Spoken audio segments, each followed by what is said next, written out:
diskusi tentang ragam model bisnis digital. Nah, di pertemuan kedua ini topik kita hanya satu, yaitu ragam model bisnis digital yang membutuhkan pemahaman lebih dahulu tentang apa itu model bisnis. Nah, itu dipelajari di mata kuliah sebelumnya, harusnya di kewirausahaan atau technopreneurship atau di pengantar bisnis ya. Tapi yang saya tahu ya dari yang pernah saya mengisi kuliah yaitu di technopreneurship atau kewirausahaan. Nah, jadi target kita dalam pertemuan kedua ini adalah mampu menjelaskan ragam model bisnis dalam ranah digital. Jadi karena ragam model bisnis itu kan sangat banyak. Model bisnis tidak hanya bisnis digital ya, ini berlaku untuk semua jenis bisnis. Nah, yang membedakan kita hanya membahas bisnis digital di pertemuan sekarang.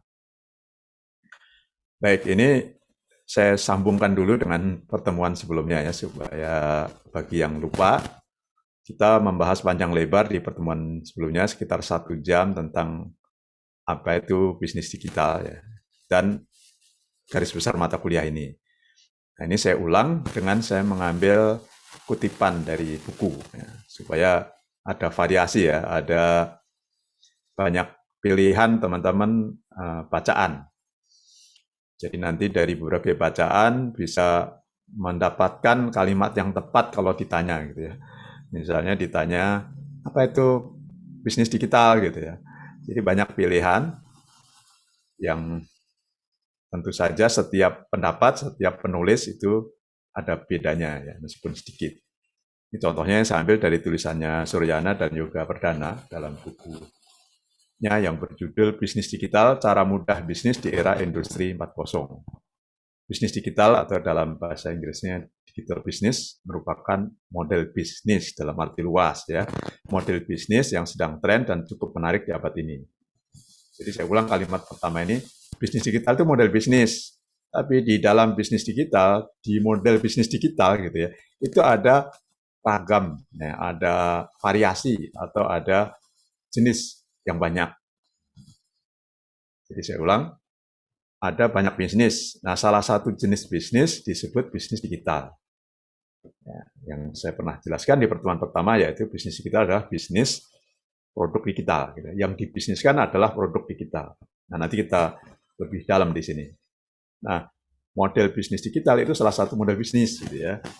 Lalu di model digital, bisnis digital itu ada model-model lagi. Makanya disebut di sini ragam, variasi atau jenis ya, gitu ya. Sub. Kalau kita bicara sistem kan di bawahnya subsistem. Kalau kita bicara bisnis itu bisnis digital sebagai sistem ya misalnya, maka ragam ini berarti sub-subnya gitu bisa jadi, tapi itu kurang tepat menurut saya. Maka lebih tepat disebut ragam, variasi, jenis, tipe-tipe bolehlah ya. Nah, perkembangan internet ini yang memang membuat ya bisnis digital itu menjadi sangat populer, menarik dan trennya sangat tinggi. Maksudnya menaik terus ya. Dan penggunaan internet dan teknologi digital ya. Itu kan tidak hanya internet gitu ya. Contohnya mobile, aplikasi mobile itu kan teknologi digital yang sangat cepat ya. Ini sebagai model canggih, ini penulis menyebut ya sebagai model canggih ini telah mempermudah dan mempercepat hubungan antar manusia dengan mesin. Nah, mesin ini komputer, handphone ya. Komputer itu bisa desktop, bisa server dan lain-lain ya. Hubungan antar manusia dan hubungan manusia dengan mesin, bisa dua-duanya ya. Hubungan antar manusia dengan mesin. Jadi manusia antar manusia itu juga berhubungan menggunakan aplikasi, menggunakan handphone, menggunakan komputer, menggunakan internet ya, menjadi tanpa batas, unlimited. Jadi batasan yang dulunya itu ada batas waktu, batas lokasi, nah sekarang kan tidak karena terhubung internet. Demikian pula lintas batas. Lintas batas itu istilah khusus untuk antar negara biasanya ya. Jadi kalau dulu antar negara itu ya harus kalau mau komunikasi interlokal gitu ya, biayanya mahal untuk komunikasi telepon. Mau datang harus ya lebih repot lagi ya. Nah, dengan ini kan jadi bisa komunikasi interaktif pakai video tanpa aturan, tanpa batasan aturan maupun tanpa batasan biaya dan waktu dan lain-lain ya. Nah, jadi pengertian ini memang khusus ya biasanya arti kata borderless itu. Uh, Artinya luas banget, cuma untuk memudahkan kita definisikan secara agak sempit sebagai lintas negara, lintas batas. Batas negara itu ketat biasanya ya kalau fisik ya. Nah, dengan internet jadi tidak ada. Nah, elemen-elemen penyokong revolusi industri 4.0 ini adalah Internet of Things. Ini yang sudah saya jelaskan di pertemuan pertama. IT sudah pasti ya. Disruption ini juga sudah saya jelaskan ya. Arti disruption itu apa? Yaitu mengganggu, merusak gitu ya. Dan artificial intelligence atau inteligensi artifisial kalau dalam bahasa Indonesia ya, kecerdasan artifisial, kecerdasan buatan, artinya macam-macam. Dan big data, nah ini big data ini sebenarnya saling terkait dengan AI tadi ya. Data yang sangat besar, yang sangat banyak, yang berubah terus dengan cepat ya bertambahnya, itu melahirkan model bisnis baru. Nah, model bisnis baru yang skalanya besar ya, umum dinamakan bisnis digital gitu ya. Dan bisnis digital berbasis internet. Karena salah satu yang membuat revolusi industri 4.0 memang internet yang paling kuat ya, karena internet yang merata dan murah itu. Selain tadi mobile yang tidak disebut di kalimat ini. Kalau saya menekankan itu mobile ya. Nah, itu salah satu ciri dari revolusi 4.0 itu ya, ciri yang membentuk ya, menjadi ada revolusi industri 4.0. Itu mobility atau handphone untuk orang awam ya, itu luar biasa efeknya. Model bisnis digital itu apa saja gitu. Sedangkan bisnis digital itu kan disebut dalam buku ini sebagai model bisnis, salah satu model bisnis. Ya. Memang yang tidak digital apa Pak? Ya banyak ya, kan ada model bisnis yang selama ini sudah ada ya. Jadi mau perdagangan, pertanian, industri dan lain-lain ya, itu sudah banyak, sudah apa ratusan tahun gitu ya. Bisnis berjalan dan sebelumnya tidak ada atau sangat sedikit yang bisnisnya digital. Nah, sekarang bisnis berupa digital itu jadi sangat besar. Nah, sebelum masuk ke bisnisnya sendiri, nah saya ulang kembali ini mata kuliah pengantar bisnis kemungkinan ya. Kalau model bisnis kan pengantar di kuliah entrepreneurship atau technopreneurship atau entrepreneurship atau kewirausahaan ya. Jadi kalau jenis organisasi bisnis gitu ya, kegiatannya seperti apa, tujuannya apa, dan bentuknya seperti apa itu di pengantar bisnis biasanya. Kalau ada yang paralel sedang kuliah, berarti ini di kuliah yang paralel sekarang ya. Nah, pertama adalah komersial. Ini yang paling umum. Kalau orang bicara bisnis, bicaranya dagang gitu ya. Komersial berasal dari kata commerce atau komersial ya, yang diterjemahkan sebagai dagang atau perdagangan. Nah, pengertian dagang itu kan tidak selalu harus barang ya teman-teman ya. Terus barang pun tidak selalu harus barang yang berwujud tangible. Jadi barang itu ada yang tangible seperti misalnya pakaian, ya, makanan itu kan tangible. Tapi ada barang yang intangible, yang tidak berwujud. Contohnya software. Ya, contoh yang paling mudah bagi kita ya, yang kuliah di dunia komputer ini adalah software. Itu barang yang tidak berwujud. Nah, karena software itu bisa jadi hanya berupa kode-kode ya wujudnya, ya. Tidak mudah dipahami dan bahkan kodenya kadang juga dirahasiakan ya. Orang jual software tapi kodenya dirahasiakan bisa jadi. Jadi itu termasuk yang intangible ya, tidak wujudnya fisiknya ya tidak terlihat dengan jelas. Kalau yang tangible ya contohnya tadi pakaian dan makanan. Nah, kembali ke komersial, tujuan utama organisasi komersial itu biasanya ya umumnya pasti untuk mendapatkan laba sebesar-besarnya dan labanya diberikan kepada pemilik organisasi itu ya, pemilik organisasi bisnis komersial itu.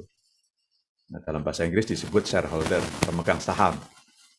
Ini arti sempit ya pemegang saham. Kan pemegang saham itu biasanya untuk PT ya. Kalau koperasi kan disebutnya adalah anggota gitu ya.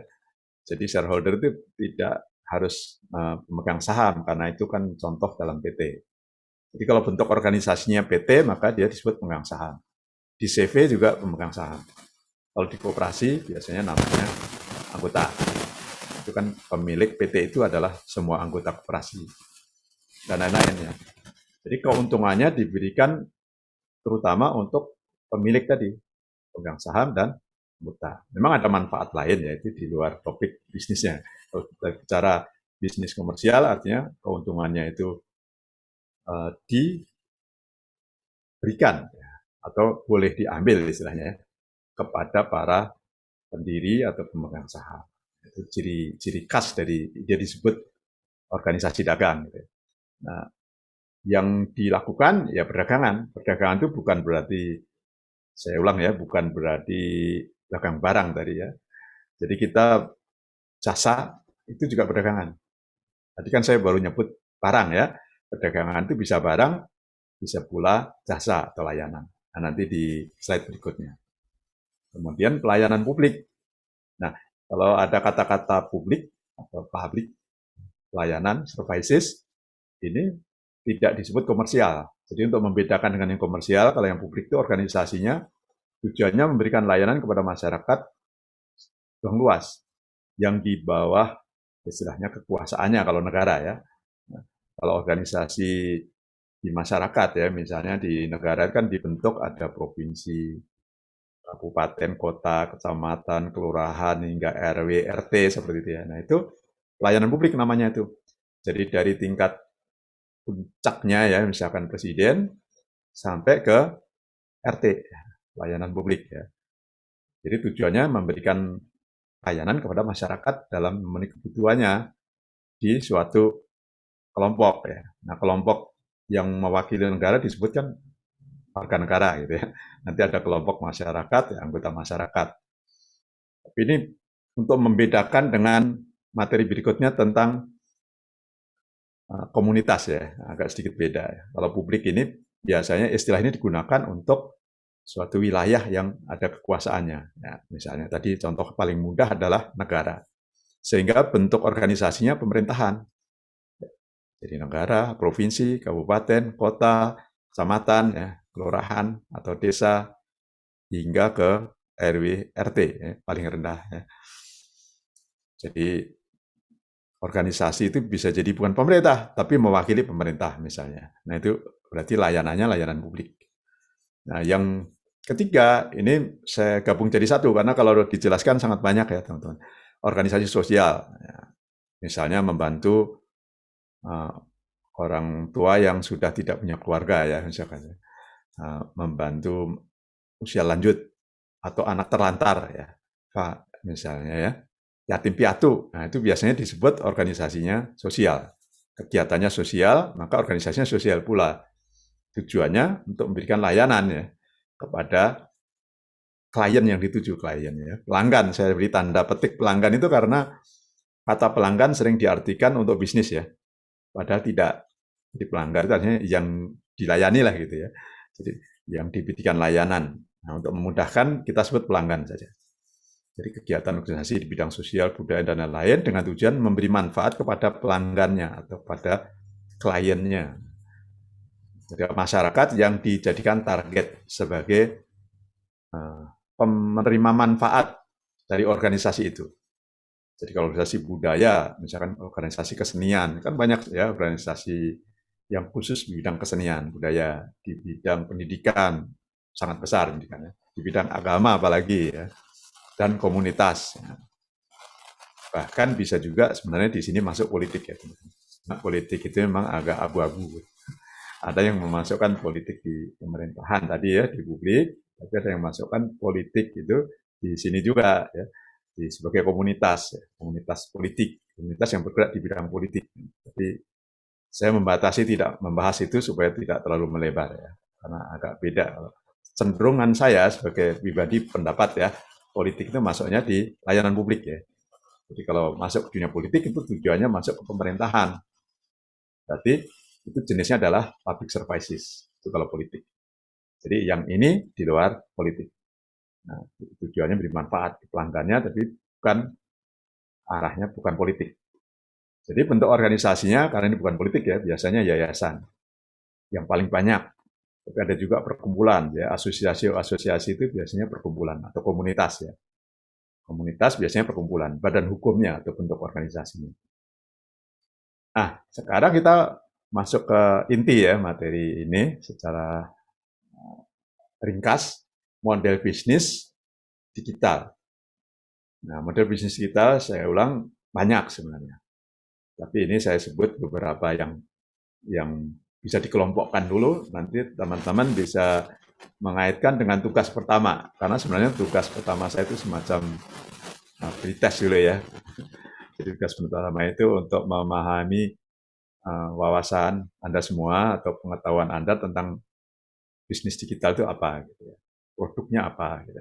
Nah, sekarang saya berikan jawaban. Ya. Jadi ini jawaban dari tugas pertama. Jadi yang dinamakan produk ya jenis produk digital itu contohnya bisa software paling mudah ya. Jadi itu kan jadi produk kita memang software. Nah software itu berarti barang, tapi tadi saya sebut apa barang intangible. Ya. Softwarenya yang dijual ya. Jadi kita kerjaannya membuat software itu kan jelas-jelas produk kita software, untuk dijual.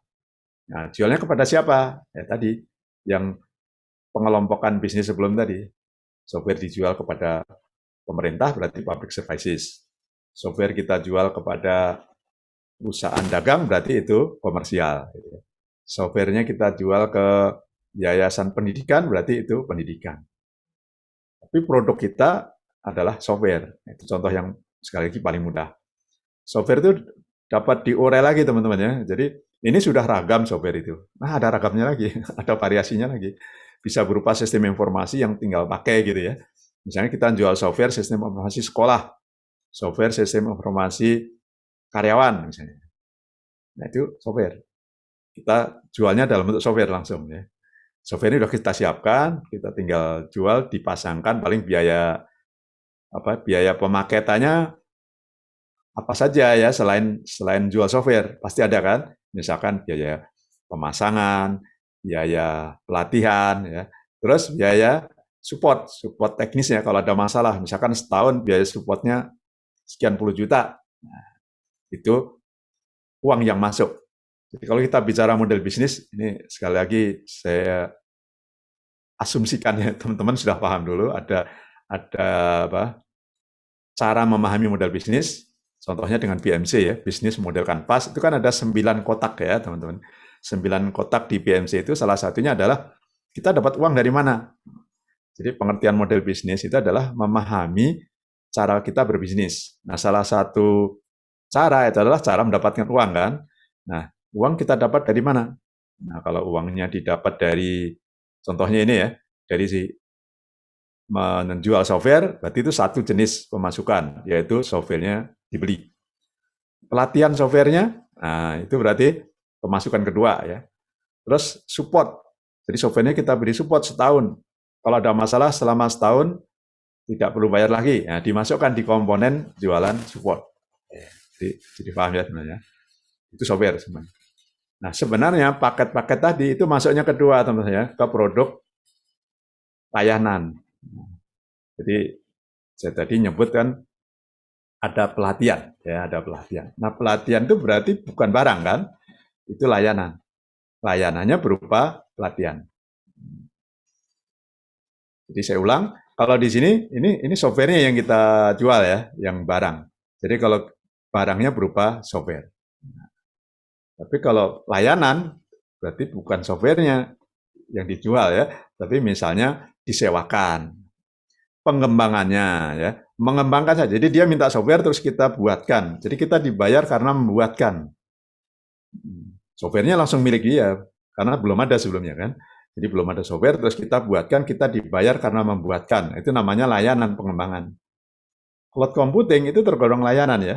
Cloud computing itu layanan. Biasanya sewa. Misalkan menyewakan server, nah, menyewakan platform gitu ya. Jadi yang disewakan dalam cloud computing itu bisa juga software. Yang membedakan dengan di atas itu kan softwarenya dijual ya, kita beli. Misalkan menggunakan sistem beli putus gitu ya.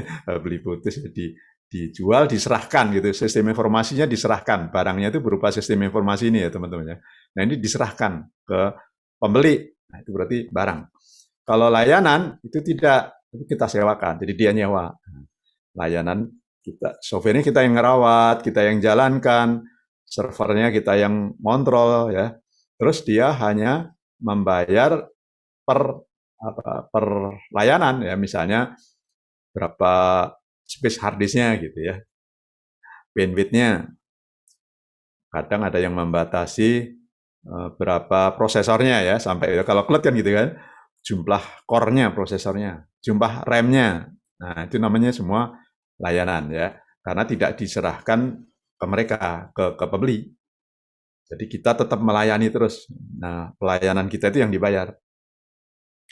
Tidak hanya software, pelayanan juga dapat berupa infrastruktur. Misalkan kita punya server komputer ya, komputernya untuk kita.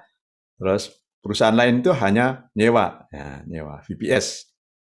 Jadi server itu bisa jadi fisik ya. Kalau cloud berarti kan VPS. Kalau di sini infrastruktur maksudnya fisik maksud saya. Jadi hampir sama ya. Jadi kalau infrastrukturnya berupa virtual berarti maksudnya cloud computing. Nah, tapi yang di cloud computing itu sekali lagi tidak hanya server kan. Nah, makanya saya masukkan di atas karena tidak hanya infrastruktur. Jadi bisa jadi software, platform. Kalau platform apa? Platform itu ya software juga. Tapi untuk mengembangkan atau untuk menyambungkan, mengembangkan dan seterusnya ya, software yang digunakan untuk mengembangkan software atau sistem atau aplikasi. Itu biasanya disebut platform. Web hosting semua udah tahu ya. Itu contoh layanan ya. Karena yang punya web tetap kita sebagai perusahaan, sebagai yang menjalankan bisnis digital ya. Bisnis digitalnya web hosting. Jadi orang lain hanya nyewa saja. Jadi makanya saya sebut lebih banyak penyewaan sistemnya ya. Penyewaan, termasuk supportnya.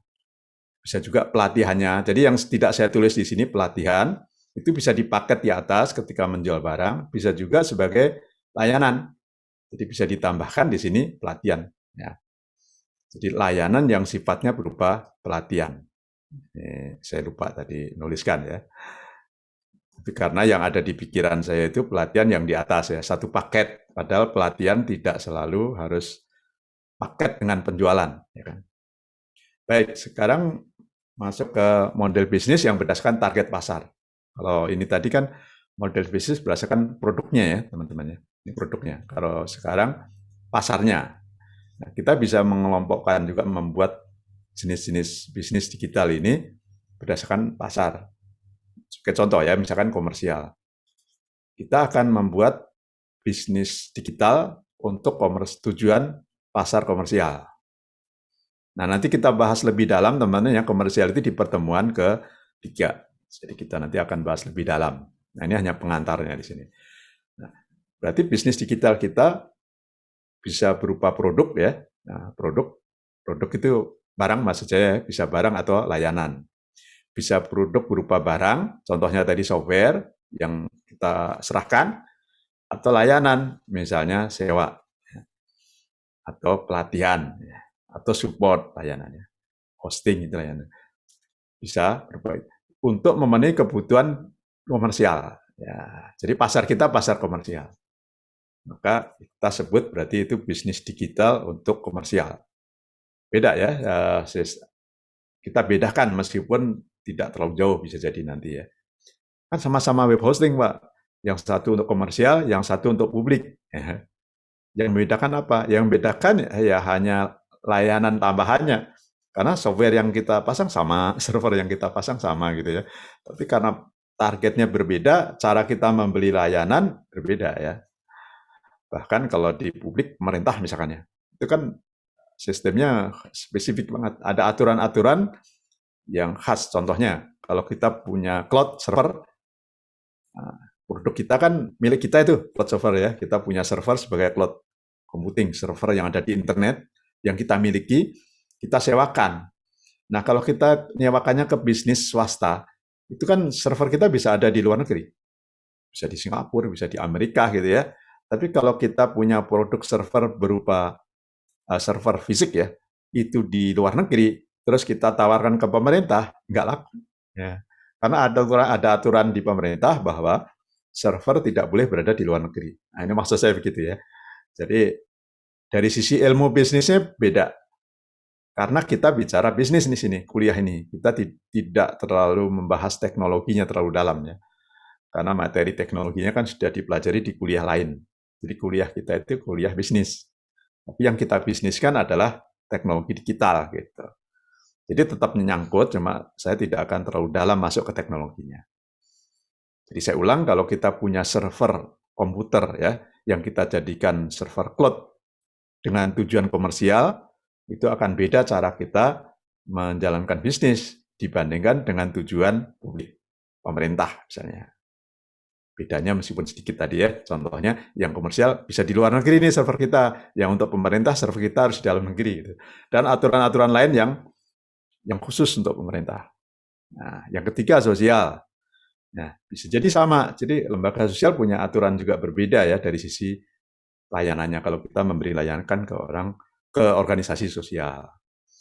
Jadi saya ulang, produknya bisa sama, bisa barang, bisa software ya, barang itu maksudnya, bisa layanan ya, yang untuk kegiatan sosial.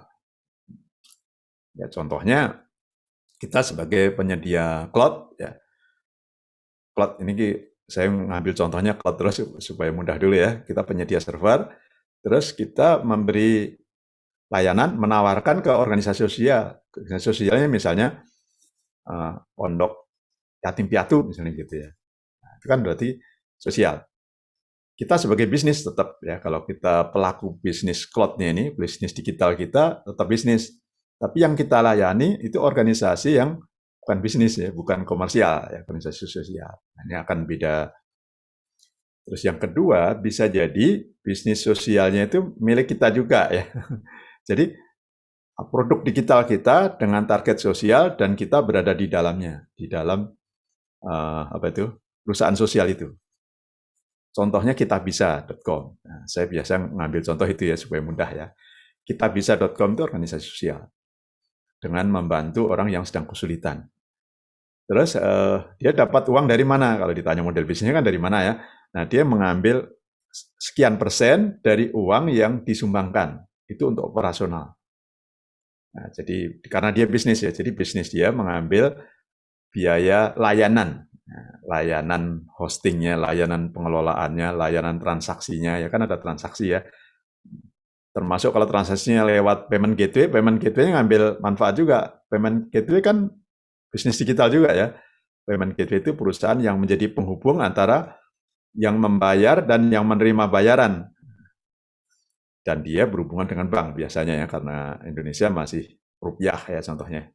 Masih tetap rupiah, belum pakai Bitcoin. Nah, berarti layanan sosial itu tetap membutuhkan pihak-pihak bisnis yang lain, gitu ya. Jadi layanan sosialnya bisa terpisah, kita sebagai pebisnisnya, misalkan menyediakan hosting tadi, web hosting, menyediakan software untuk transaksinya. Nah, yang keempat, pendidikan. Nah, kita lebih mudah ya, menyediakan software untuk sekolah, untuk perguruan tinggi ya, untuk kursus ya. Jadi bisnis digital tapi dengan produk yang kita sediakan adalah produk pendidikan. Baik itu spesifik pendidikan seperti sistem informasi sekolah. Nah, bentuknya ada dua ya. Kalau kita kembali ke slide sebelumnya, bisa softwarenya kita serahkan ke sekolah atau layanan saja, sekolah nyewa ke kita gitu. Nah, dan terakhirnya itu lain-lain ini banyak ya, agama. Jadi ada masjid yang dikelola secara profesional seperti di Jogja ada Jogokaryan ya, dan tempat lainnya. Sekarang makin banyak masjid yang dikelola secara profesional. Bisa juga gereja dan lain-lain ya. Nah, kita bisa melayani dari sisi digitalnya ya, digitalisasi dari kegiatan organisasi agama itu. Nah, jadi karena itu organisasi agama punya anggaran, dia bayar ke kita untuk hostingnya, untuk sistem informasi sumbangannya gitu ya, seperti tadi kita bisa yang non agama. Nah, kalau agama kan contohnya ZIS kalau Islam ya, zakat, infak, sedekah. Kita membuatkan aplikasi zakat, kita membuatkan aplikasi waris misalnya gitu ya. Terus operasional organisasi itu ya, jadi manajemen informasi masjid, manajemen informasi sekolah Islam ya, pesantren ya, sekolah Islam, pesantren misalnya, dan lain-lain. Agama apapun itu kan punya organisasi pasti ya untuk menjalankannya. Demikian pula budaya, komunitas ya yang mungkin di Indonesia belum banyak yang besar, kalau yang lebih besar ya skalanya, skala bisnisnya besar, bisnis bisnis yang bisa kita tawarkan maksud saya ya, bukan agama di bisnis kan ya. Kita menawarkan layanan kepada agama itu besar. Melayani pendidikan itu besar.